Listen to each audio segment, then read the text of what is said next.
Hello, everyone, and welcome back to Conversations with Tyler. Today, I'm talking with Paula Byrne. She has a new book out here, which I found in Daunt Bookstore in London.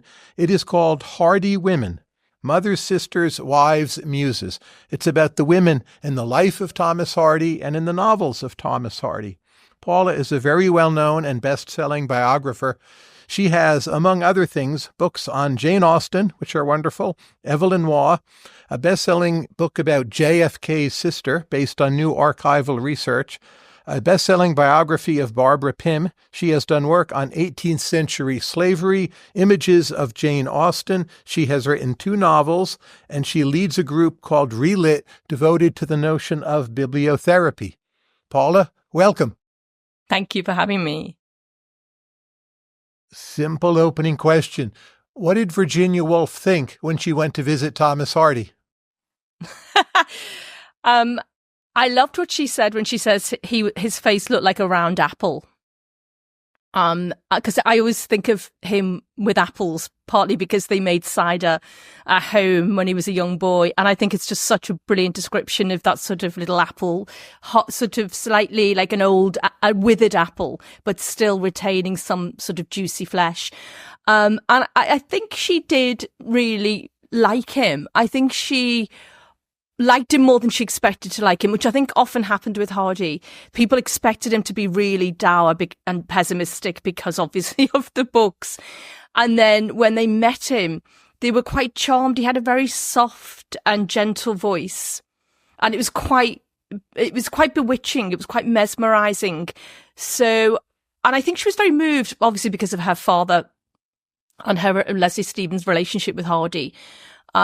So she wasn't as acerbic as she was with quite a few people. I think she gave him quite an easy time on the whole. And this would have been in the teens, right, of the 20th century that she saw him? He was quite sort of caustic about the sorts of novels that she wrote that don't have a beginning, middle, and an end. So, and I really, and she took it in good humor, but he was definitely sort of feeling that the world of the novel had changed beyond recognition, which it had, and that she was a pioneer of some of that. But he was still very sort of old fashioned about a story must have that trajectory, beginning, middle, end. But I think they got on very well. If one visits Wessex today, are there still traces of Hardy's world, or is it just simply homogenized and that's quite gone? Yeah, I mean, I think it is quite homogenized.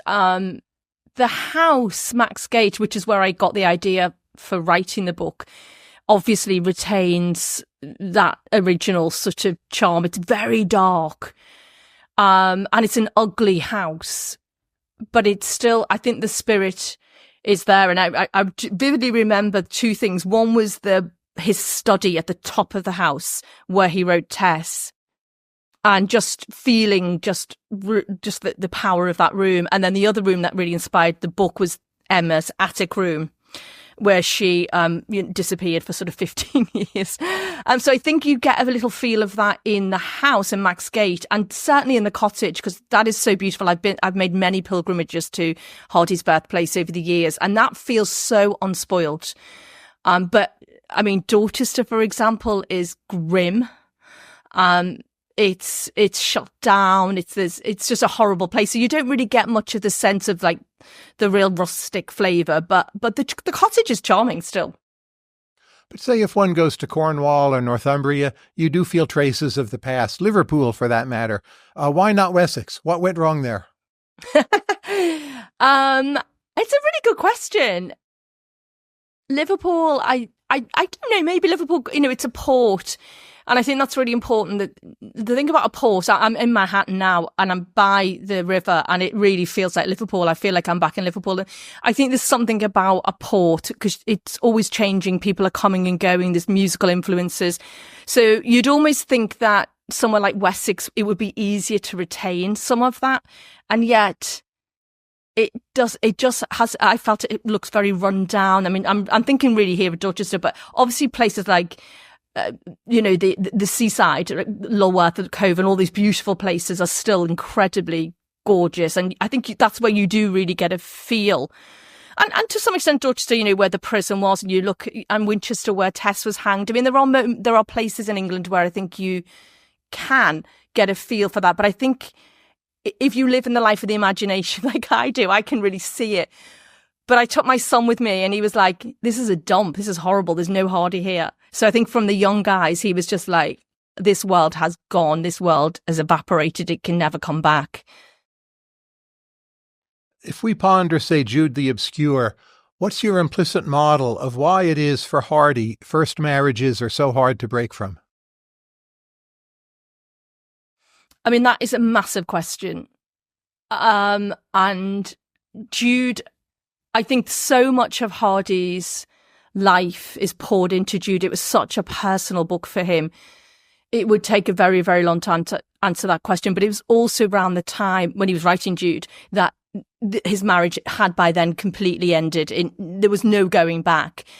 And really interesting, it was the first book that Emma didn't want anything to do with, because there is this idea running through it is, why can't you end an unsatisfactory marriage? Why can't you just live with somebody? Why can't you just divorce somebody? And this is a refrain, like, what do you do if you can't afford divorce or it's still frowned upon? Well, you could sell your wife, like in the Merricaster Bridge, or, you can do what Jude does, which is you live with the object of your desire for the second time around. But it's a question.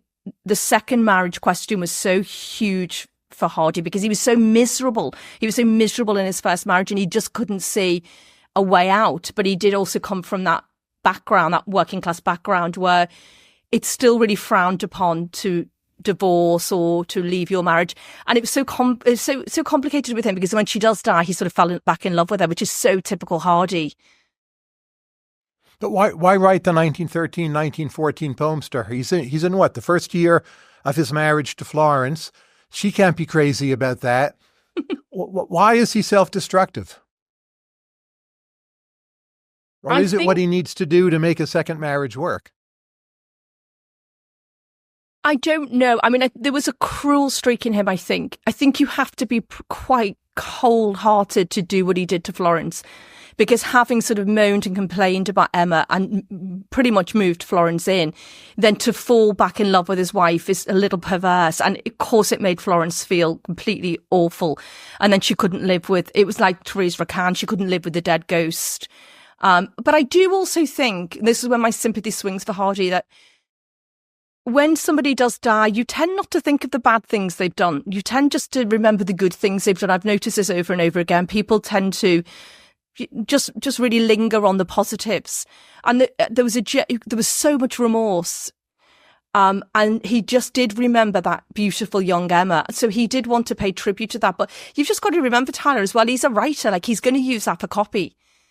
And he knew those poems were good. And it did unleash something so emotional in him he wanted to be a poet. He didn't want to be a novelist. And I think that's really important to remember. He did not want to be a novelist. He felt almost pushed into it. He wanted to be a poet. And I think then when he starts writing this amazing poetry, he knows this is good. And that's how he wanted to be remembered. And I think in that sense, he didn't really care that it hurt Florence. Now, you're also a couples counselor. Do you still see this in couples today with first and second marriages? Yeah. Short answer. Good answer. Why do so many Hardy tragedies come in doubles? Can you say more about that? Well, the story in, say, Jude the Obscure, right? There's two women, there's two men, there's a total of, there's multiple marriages. Mayor of Casterbridge, the doubling is a theme. It seems very Shakespearean, right? That there's a kind of ensemble of tragedy and different stories mirror each other, or they show different facets of each other. I mean, I've never thought about it, but I think it's a really lovely point. And I think that it's a great plot technique as well. That sort of shadowing and that mirroring. I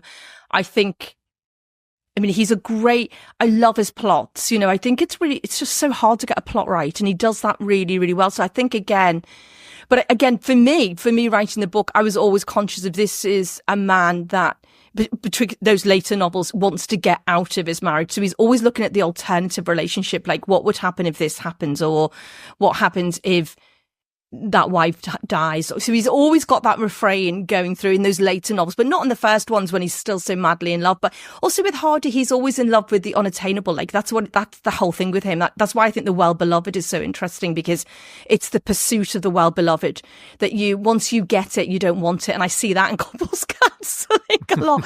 Is that, once you get it, and you might have an affair and then you've got what you want, and then suddenly all those small horrible things that you haven't seen because it's all been so romantic, like, oh God, he doesn't brush his teeth before breakfast, or those sort of tiny things, and the illusion is broken, and then you're just back in the same place.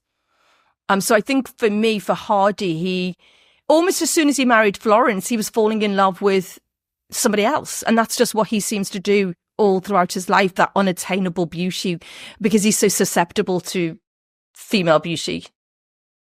In your readings, what do you take to be the primary Shakespearean element in Hardy? Just subjectively. I think there's a divinity that rough hews or ends, shape them as you will, that sort of sense of, I'm thinking again of Tess here as well, the idea that the gods are peevish and they've got a plan and they don't really care, and that they're just going to move the pieces of chess on the board. And I think of King Lear as well on that, and the Heath. So I think that sense of, that sort of fatalism, that sense that almost there's no free will. Like, what could Tess do? There's nothing she could do because the gods have got a plan.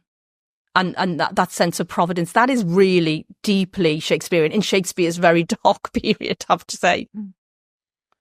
As you point out, Hardy never really stopped working until he had to. How good is The Unknown Hardy? It seems to me everyone reads the same few novels. What do you recommend from the rest? I really like the minor works, and I am gonna confess, like everybody else, I'd only read before I undertook the biography, I read all the big ones. So obviously the first thing I did was set myself to read everything, and I did it in chronological order because I think that's really important. I always do that. I did that with Evelyn Waugh. Just read everything because I think you can really see the growth.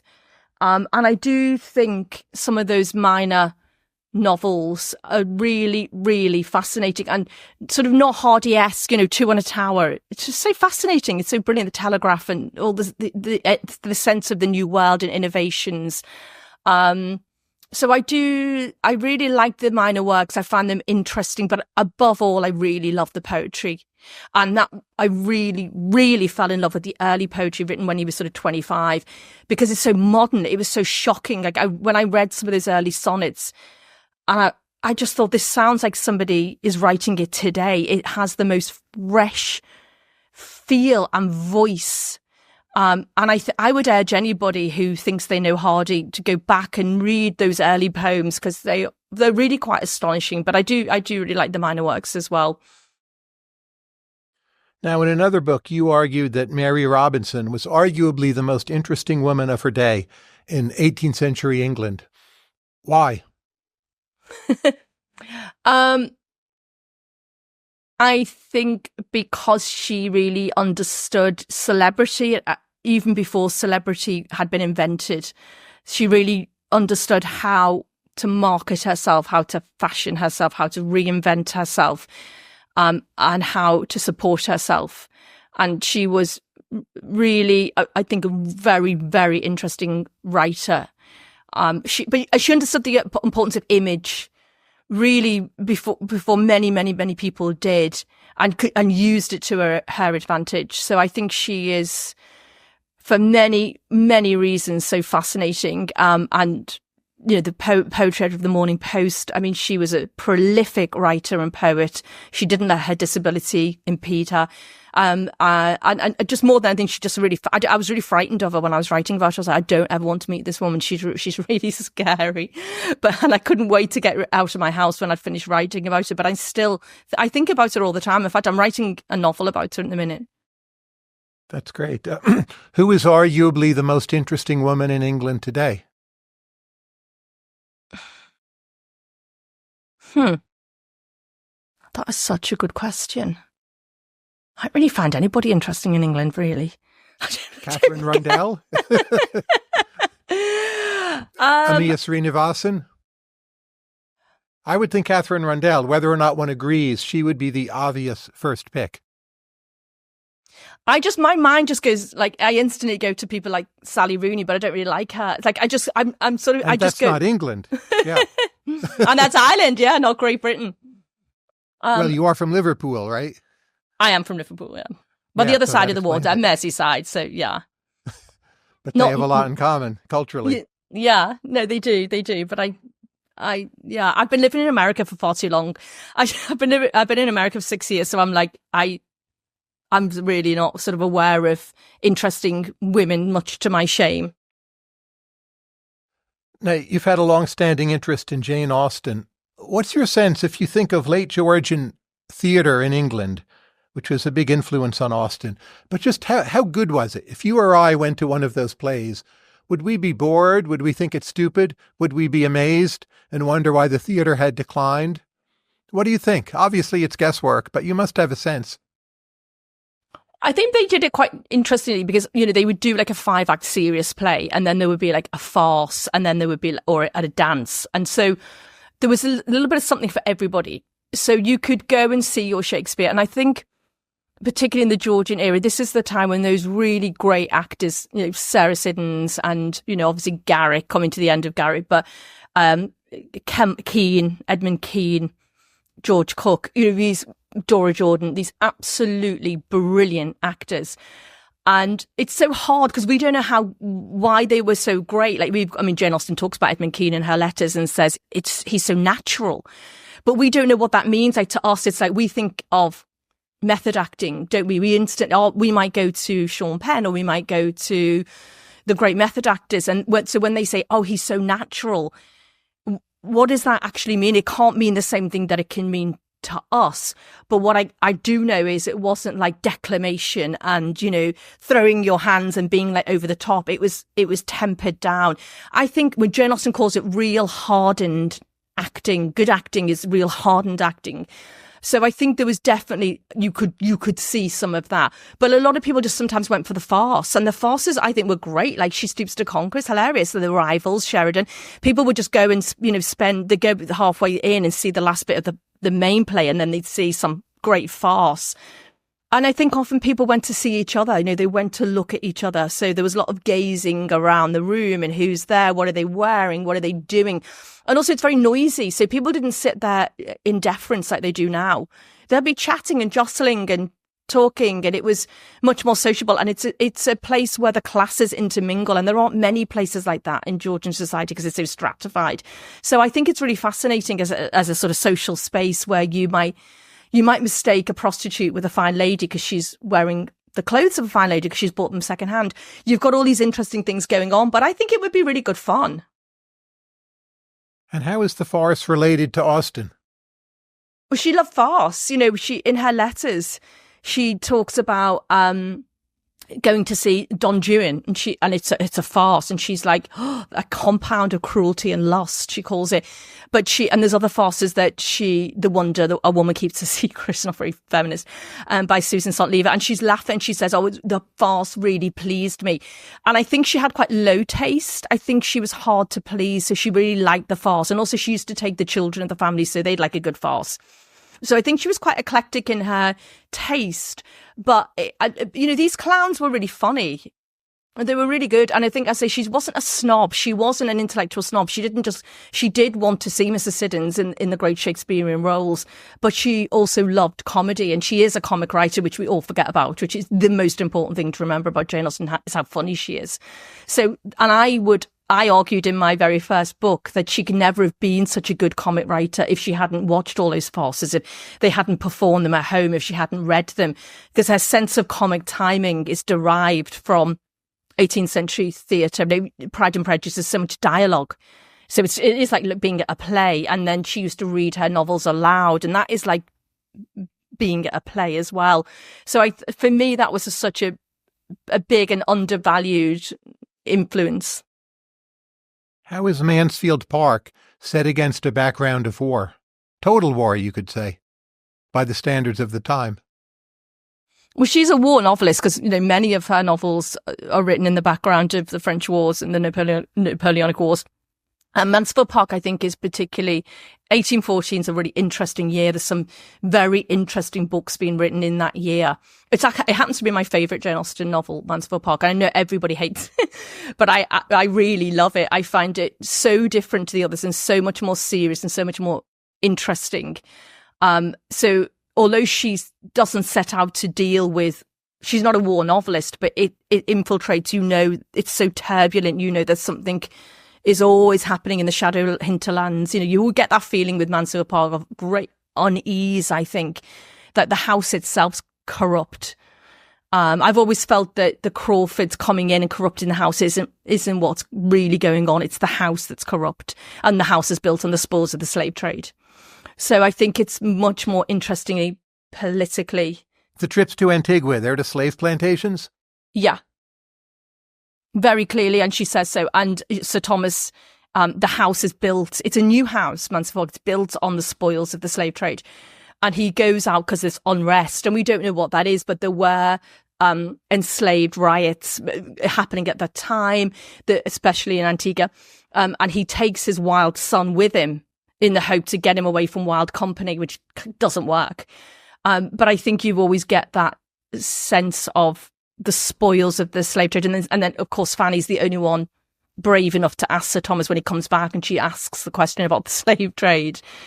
And nobody else is really interested. They don't want to talk more about it, but she does. So it's a very important moment in the novel that this shy, timid, diffident little girl is the one who says, tell me more about what's happening with the slave trade. So, and again, the Lord Mansfield connection. Anybody reading Mansfield Park is going to think of Lord Mansfield and his role in the abolition of the slave trade. So that's about the nearest I think she does come to politics. She stays away from it, a bit like me, but it's there. It all seems political to me, just the relationships between the sexes and class and who does what to get ahead. I'm not sure she sees a relevant alternative, but it's mostly an indictment as I read those novels. Yeah, I would agree. And she was an abolitionist, right? Absolutely. She was obsessed with this really interesting man called Thomas Clarkson, who wrote the first history of the slave trade, who also from Liverpool. Or he went round Liverpool. I know he might have been from Liverpool, I can't remember. But she was obsessed with Thomas Clarkson, who was the first person to argue that instead of slave and human traffic, if you want to trade with Africa, you could do this with goods, with beads, with clothes, with all sorts of different things. And she really, so she absolutely, I think, abhorred the slave trade and everything it stood for. And when does the opium trade pop up in her novels? Does it? Persuasion? Maybe I'm misremembering.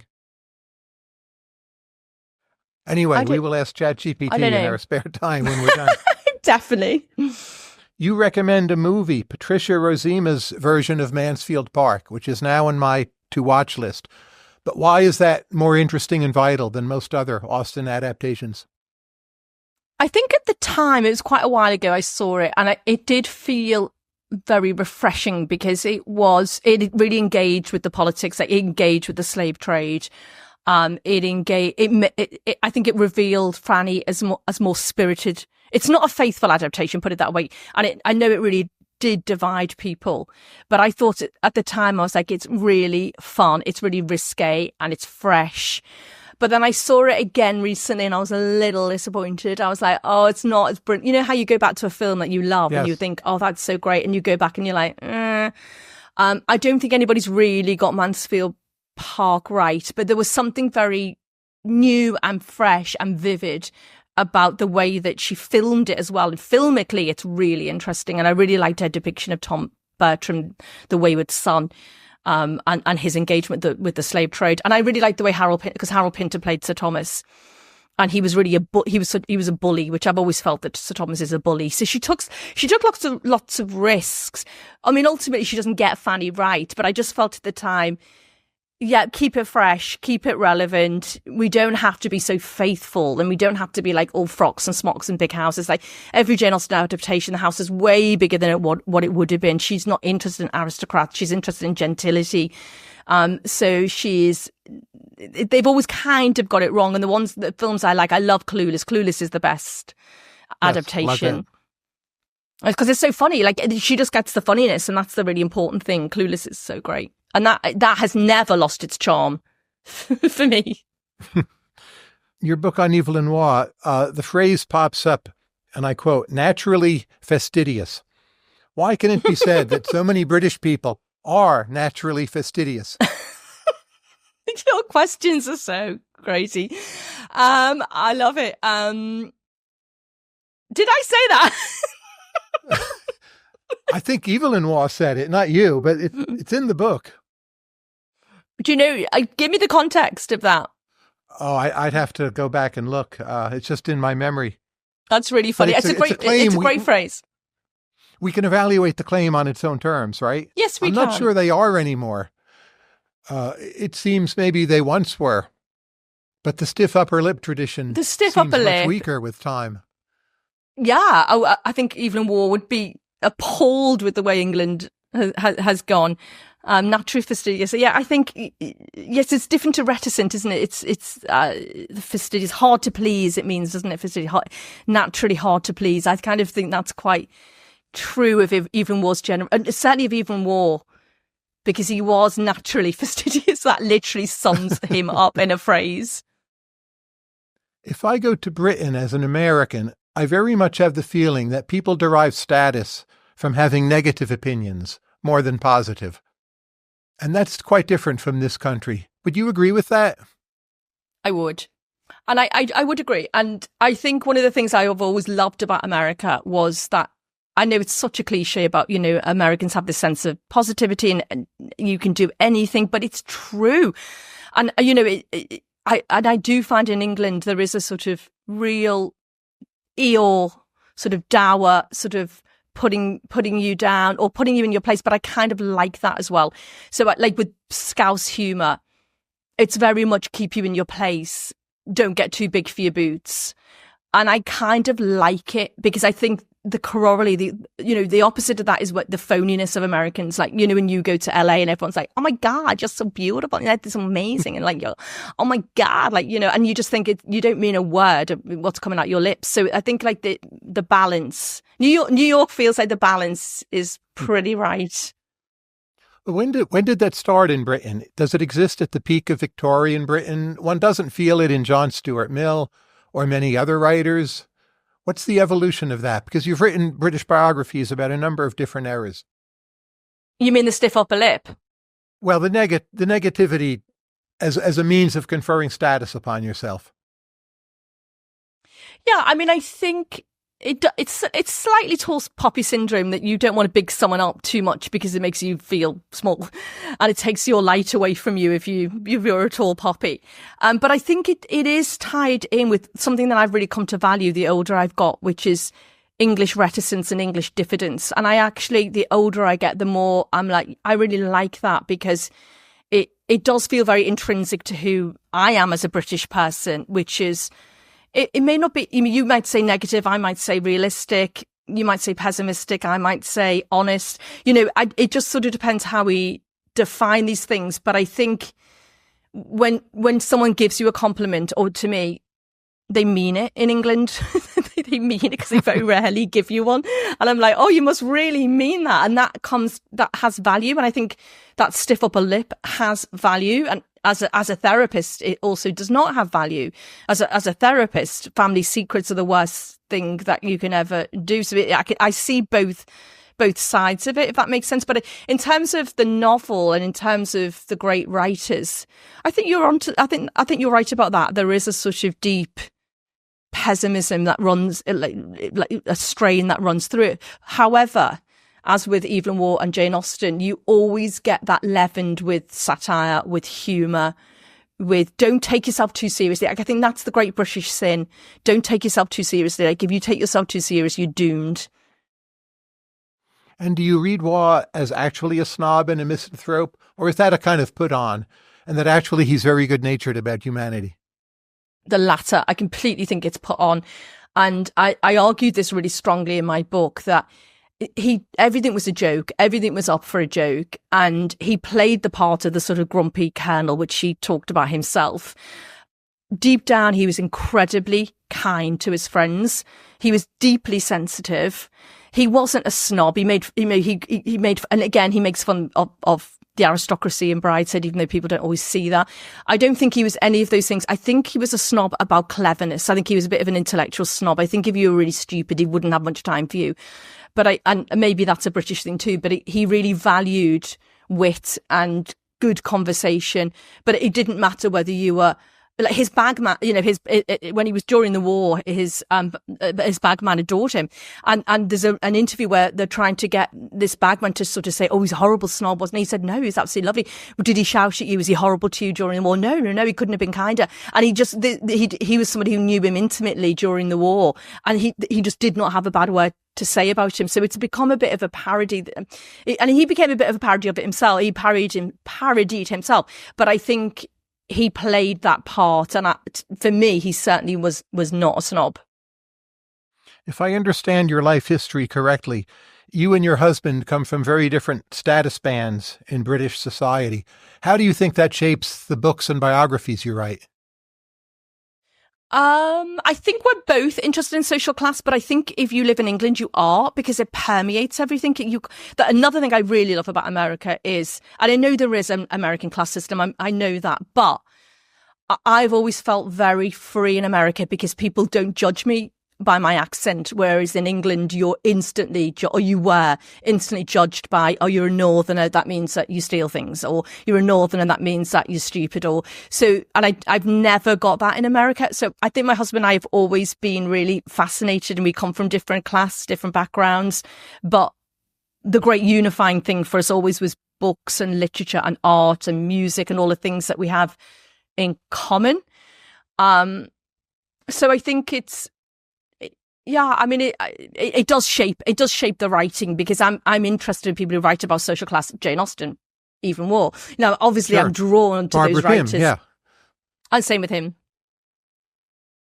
But do you have the sense that in your books, you're working through something about your own life and your own history, and that's what you have to get out, and that by doing it indirectly, there's some way you can psychologically resolve that, where it won't quite work so directly? Because I feel that way about my books, that I'm always writing about myself in some ways. 100%. And I've said it many, many times that all biographers are writing autobiographies. Like even the fact that you choose to write about these certain people, I mean, it's something that appeals to you, or you may have been shaped by. So I was really fascinated. Going back to the Hardy book for a moment, I was really interested in working class women's stories because I come from that background. And the background I come from, it's very matriarchal, it's Catholic, it's women had a lot of power. I could never understand middle-class women saying women have no power, because I was like, oh my God, you've never been in my family. Because, they were always the storytellers. They were really the men were like really not as strong as the women. So I was really fascinated by female law in Thomas Hardy. Like, what are these stories that go through the generations? Do we believe them? These illegitimate children. I was always interested in giving people a voice. And I wouldn't be drawn to that if I hadn't had that background, because I know that's how women talk and speak. And I think Hardy was really fascinated by working class women and their strength of character and their stories and their, all those things. So I think you're completely right. I don't think there's a single book I've written where I feel cold, where I feel like I don't know this world, or I don't share something of myself. And I think it's just a fallacy to say, oh, I'm really objective. I wrote that book and I'm so objective. I just don't think it works like that. I think you see things that you think, okay, that's really fascinating. And somebody else might say something completely different and not see it. So I think, for me, there's always my own autobiography, and I hope it doesn't distort it too much, but I kind of No, that's great. I love that in the books. I feel a bit, I don't know you at all, but I feel a bit I know you just reading the biographies. Oh, that's a lovely thing to say. Thank you. A related question. Does Paul McCartney still have a Liverpudlian accent? Because he pretends not to. If you listen to 1963 Paul McCartney or more recent Paul McCartney, it's a very different way of speaking. But underneath, do you still hear that he's from Liverpool? Oh, 100%. See, the thing is, I just think he sounds so Scouse to this day. I think I know it, and it's softened because a bit like me, I haven't lived in Merseyside since I was 18, really. I came back for a bit and then moved away again. So I really hear his accent. But I know what you're saying, like those early, like the accent's really thick and it's very guttural, that it's right back from the throat and it's softened. But to me, I so hear that accent. I'm like, oh my God, he's so Scouse. Could you explain to me, as an American, what you've called the poison pen episode? So your husband has a governance post at Oxford and you're there with him and someone starts writing these nasty letters about you. Now, people write nasty comments on the internet about me kind of every day, basically, and no one cares. But in the society you're in, this is somehow an event. There's multiple newspaper stories about it. You end up writing a novel partly based on these events. Like, how is it that the poison pen letters have force? It's very puzzling to me. Again, I really like this line of questioning. And I think there's something powerful about somebody who takes the trouble to go and buy a nice sheet of paper and a first class stamp. Or in this, I'll tell you a really funny story about that in a minute. And write this beautiful letter that as care and precision has been thought about. And then you go and you take it to the post box and you post it. I mean, that's not like, come on, Tyler, that is not like writing, Tyler, you suck, on a tweet. Like, it's really not the same thing. You know, and I'm like, and then I remember when it first happened, this same thing had happened to my best friend who's a clergyman in London. And I called him up and I was like, oh my God, I've got a poison pen letter. And we were talking about the power of this, the question you just made. And he said, darling, you know, there's one question I have to ask you. And he said, did they send a first class? It's so British, this response, by the way, a first class stamp or a second class stamp? And I said, well, it actually was a second class stamp. And he said, oh yes, cheap as well as vicious. And how good was the penmanship? Oh, it was superb. And I knew straight away it was an academic because it was so clever. And I knew it was a woman because it was so clever and bitchy. Sorry, people. And did you ever find out who it was? I did. And you found out factually, or you just inferred in a Bayesian sense who it must be? No, I flushed this person out via Twitter. So she eventually made a mistake. She posted a letter where there was a camera, and it was by registered post. So she made a mistake. So I pretended that I had camera footage, which I didn't, and I tweeted it and said, "Sorry, you've been caught. I know who you are. We've got CCTV camera. You better fess up." And she fessed up. So and there was, I mean, I sued her as well. I didn't want it to go to court because she was clearly unwell, and I didn't want to do that. But it got very far, and you know, it did get very far, and full apology. And what do you take to be the true motive behind it? Just viciousness or mental illness, or a little bit of a lot of mental illness. I think it was someone whose life hadn't really turned out the way she'd expected, and I think there was a little bit of envy. I don't know why, but felt like there was, like, it should have been me sort of thing. And like really wanting to put me down. Again, that British class thing, that who are you to be parading around Oxford as a provost's wife? Who knows? Because I never had met this person. I did not know this person. I'd never, ever, it was just like, why would you even do that? And everything was from Twitter. Like, talking about Twitter, it was my Twitter novel, because I figured out earlier, I was like, oh my God, this person doesn't know me. I was like, everything that's in these letters are things that I've tweeted. So and that was the case as it happened. So little link there with our Twitter experiences, Tyler. How many letters were there? I think there were maybe about 20 over a 5-year period. That's a lot of letters. And they were very long. That's how I knew it was a boring academic, because they were so long and convoluted. And I was like, oh, for God's sake, like typical academics never write any books and whinge and take all their long holidays. Sorry, everyone's going to absolutely kill me for this. And don't actually they'll love it. They'll love it. Keep on going. And then don't even do anything. And then I was like, you're writing me these 30-page letters. Why don't you write a book, love? Like, just do something with your life. I knew it was a female academic, and it was. And it was just like, so it just took so much of her time. She later said alcohol had played a part. So I think she would just get completely smashed and then decide to take me down and write these letters. But honestly, they were hilarious. Like, they were so funny that I was like, I have to use these letters in a book. This is a waste. This is so funny. Like, this stalking of me. I was like, it's hilarious. It was just so, but it was so bonkers. It was like Baby Reindeer before Baby Reindeer. Now, if I had known of this at the time, I would have inferred that you were a nonconformist and in some way, some mix of like quite interesting and ambitious, and wanted to meet you. Did other people in England react that way? Like, did you become a heroine, or did they just assume the letters were somehow some correct, critique of you? Oh, I don't think I was a heroine at all. I was absolutely vilified. I think so many people were just really like not happy that I went public. And when I wrote the novel, I was a little bit critical of Oxford as an institution, and that really didn't do me any favours. I did not get many admirers. That was not the greatest. It wasn't my greatest career move. However, I wanted to flush her out, and I wanted her to stop.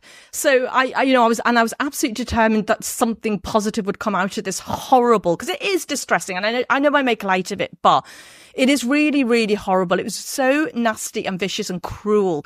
And then you just think, who is it? And then you start thinking, is it my friend? Or is it so-and-so? And so you do become quite paranoid. I really feel sorry for famous people, because I'm like, they must get this all the time. And then who do you trust? And it's hard enough in an Oxford college to trust anybody, because they're all such backstabbers. So like, I was like, oh my God, what if it's somebody like who sees me every day? So you do become a little bit paranoid. But so I think writing the novel was cathartic, and it did enable me to sort of step back from it and say, come on, this is actually quite funny. But I didn't get any people saying good. Just a couple of people went, good on you for doing that, but not many. And do you think there's some element of jealousy that you are lady bait, and that to some sense someone feels that's not deserved, and that's 100%. 100%. I think they think I'm Lady Docker from Liverpool, and like I think they think, who the hell does she think she is? And none of those things don't matter anything to me. That was Jonathan's accolade, and he deserved it. So like anything that getting a title from that is not my title. Like it's lovely for him, and I support him, and I think he deserved it. And I think he's the only second person to be knighted for services to literature. I was so proud of him, but it wasn't mine. But I definitely think there were some people, particularly in Oxford and Cambridge, who were really, really angry about it and really thought, because I am outspoken, Tyler. I do say it as it is, and it is the sort of Scouser in me, and I don't really put up with bullshit. And I don't think people like that. They thought that I should just shut up and put up. And so I think there was a lot of viciousness that came as a result of the title. And really interestingly, I don't think you can't know this, but it's absolutely true. The first letter came a week after the knighthood was announced. So I think that was the trigger. I was like, somebody's seen this in the papers, and this is the trigger. So whether there was, I don't know. I can't say whether there was some sort of, not even envy, but just like, who does she think she is? Do you think you're an outspoken Liverpudlian as a therapist? Yes. So you'll just call BS when you hear it? Completely. And you have to with couples. I love couples. I do all therapy. I do family therapy, but I love couples because you have to call it out. Like, you've got to call people's bullshit out. And of course, you only do that when you've created that bond and but I absolutely will, because I will not waste people's time or money. And I will say, you are wasting your time. You're wasting your money. You don't want this enough. I will absolutely call it out, because I can't bear people who just go into therapy for therapy's sake and waste their money and their time. And in America, it's expensive. It's a lot of money to speak to me.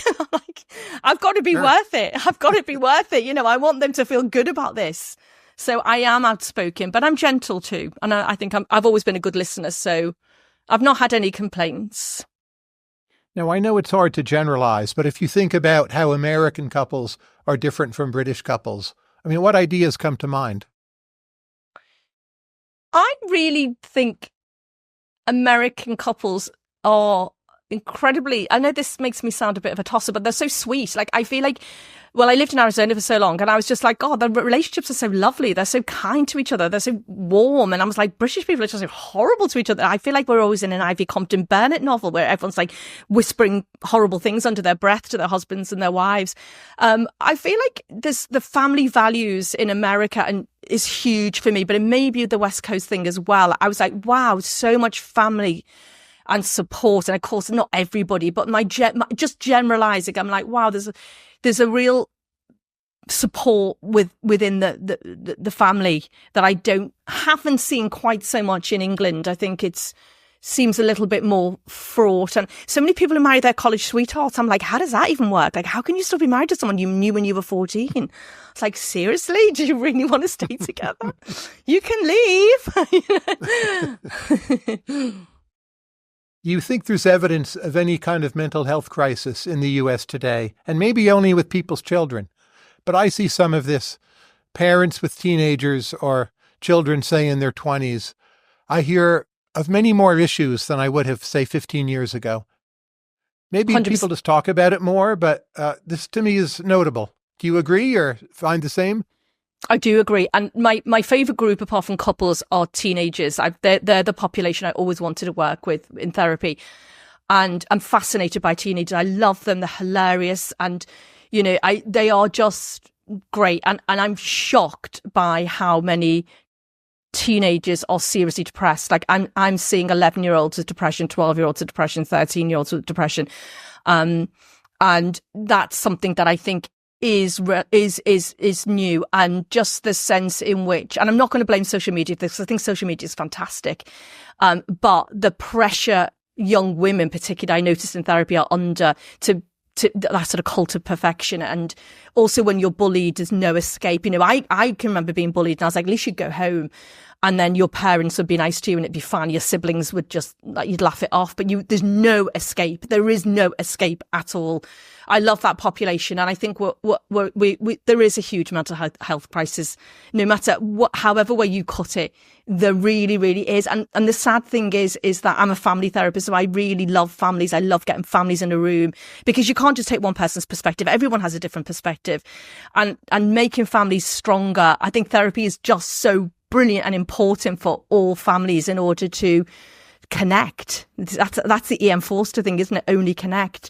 But I've been really scared by the mental health crisis amongst young people, and particularly in America. I've seen some pretty shocking stuff, I can tell you. Why do you think it's gotten worse? Because I don't know. Again, people will blame social media, and to some extent, it's that. I think a lot of children are really lonely. Both parents work, and they often go home to an empty house. I mean, I've just had such horrific stories about there's no community. Like, America's great for community, but I'm like, we don't really have that sense of community anymore, which I think is so important. Like, you know, I don't know, churches or whatever, like having a sense of community is really important, and we just don't have that anymore. And I think that's a problem. I think there's all sorts of things that I do think social media plays a part, but I mean, honestly, it's fascinating. I think about it all the time. I'm like, why have we got this bad? Like, what's happened? Why are we in this state that we're in? And I think it is lack of connection, a real meaningful connection. Now, one hears often of a human capital crisis in northern England in particular, which of course is where you're from. All right. How would you diagnose that? Because it did not exist in earlier times. What has happened there? Is it just deindustrialization, or there's something else in the story? Again, it's complicated, isn't it? Definitely I was just thinking of The Full Monty when you said that brilliant film about Yes. the sort of, you know, the emasculation of men, you know, when women could get jobs and it was the men sort of pushing the prams. And I can remember seeing that in the north, like the shipbuilding industry, Camelard's closing, and you suddenly see more men pushing babies in the prams. It really did make me think of The Full Monty when you said that. But then I think tourism has, since Liverpool's capital of culture, it became really more prosperous again, and that people were getting jobs, and there were the garden festivals. And so I've seen such big changes, but I've been away from it for so long, Tyler. I've been away from the north. I know I haven't really been back for a long time. My sense when I've gone back to Liverpool is it seems so thriving. It feels prosperous in a way it didn't in the 80s when I was growing. It's great. It wasn't. I went there during pandemic. I loved it. It's fantastic. And people have are very you ever warm. bought anything? Yeah. Have you ever bought anything on Penny Lane? No, but I've been down Penny Lane many a times. I love the people. The people are really warm. My children love going back because I always took them home because my parents and my family mainly are still there. And my kids who were brought up in Oxford just said they just thought the north of England was the best place. They think the people are friendly and warm and kind and funny, and they found people in Oxford very snobby. So they've always really, I love seeing Liverpool through their eyes as well, because they're like, oh, they're so nice, everyone's so kind, and people say hello on the streets. But I really don't know really so much about the politics, because I'm so out of touch, Tyler. I'm really out of touch, and I'm so disillusioned. I'm disillusioned with Keir Starmer. I'm disillusioned with Labour. I'm disappointed and I'm saddened. You know, I think Britain's become, well, like America, a very divisive place. Like families arguing over politics has become really vicious.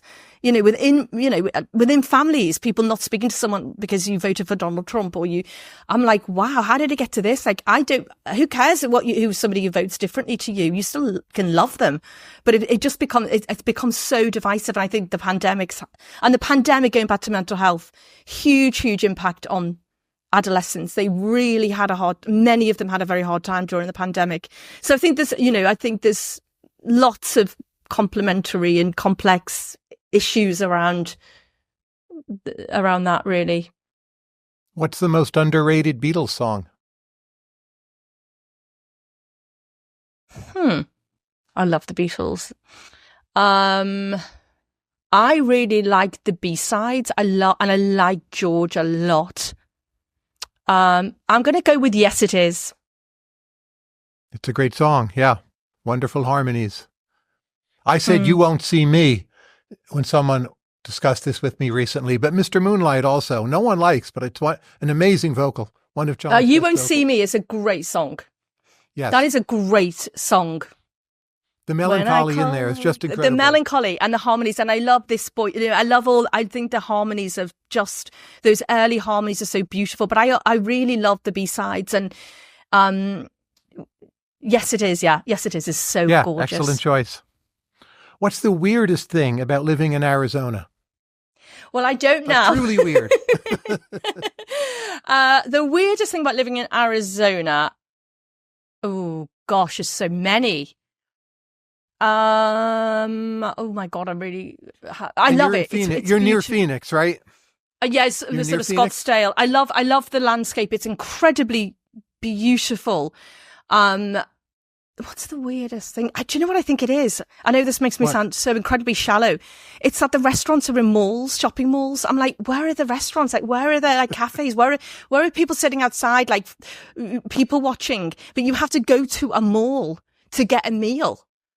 And so you can't sit outside 4 or 5 months of the year. And you can't sit outside. And that's the kind of obvious one. But it is incredibly beautiful. Northern Arizona, which I really loved and spent a lot of time, is so completely gorgeous and beautiful. And the landscape is so different to Phoenix. I really tried to explore the area when I was living there, and I'd take the kids and we'd go to all these Payson and all these like really weird places, and just Prescott, and just really get to know. And Bisbee, have you been to Bisbee? No, what's in Bisbee? Bisbee is the coolest place. It's a mining town, so you feel like you're in sort of the Alps of Switzerland, and it's full of music and bands, and it's cool, and it's the best place in the world. And there's all these inns that are built on the mountainside where the mining used to take place. It's really, really cool, Bisbee, and I'm a big fan. Before my last question, let me just put in another plug for your books. I very much like all of them. The most recent is Hardy Women, Mother, Sisters, Wives, Muses, about Thomas Hardy and the women in his lives and in his work. Last question. What will you do next? Oh, I've just finished literally today before I spoke to you. I pressed send on a another novel. It's my third novel. It's an historical novel, and it's about Jane Austen's lost secret seaside romance. That's great. But after that, now that that's sort of done, what will you do next? I'm not sure I'm going to write, because honestly, I can't afford to. There's no money in it. Nobody reads anymore. I'm really depressed about it. So I'm probably going to practice. I read. Yay! I'm probably going to practice therapy for a while, and maybe I always say this of Tyler. I'm like, this is it, last book, no money, can't do it, nobody's buying books, and then I always like, oh my god, I've got this really good idea. So actually, I am writing a novel about Mary Robinson. You mentioned her earlier, so I think the historical novel thing is just so much fun. I really like it, and I don't have to worry about footnotes all the time. So it's quite freeing to be a creative fiction writer rather than non-fiction. So although I say this is the last one, I have been saying that for like 20 years. I say that too, you know. And there's typically one more. But Paula Byrne, thank you very much. It's been a real pleasure. Thank you, Tyler.